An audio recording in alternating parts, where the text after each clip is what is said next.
ब्रह्ममुरारिसुरार्चितलिङ्गं निर्मलभासितशोभितलिङ्गम्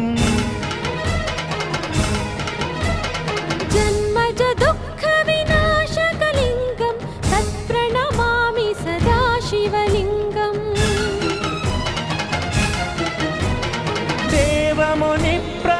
देवमुनिप्रवरार्चितलिङ्गं कामदहनकरुणाकरलिङ्गं रावणदर्पविनाशकलिङ्गं तत्प्रणमामि सदा शिवलिङ्गम्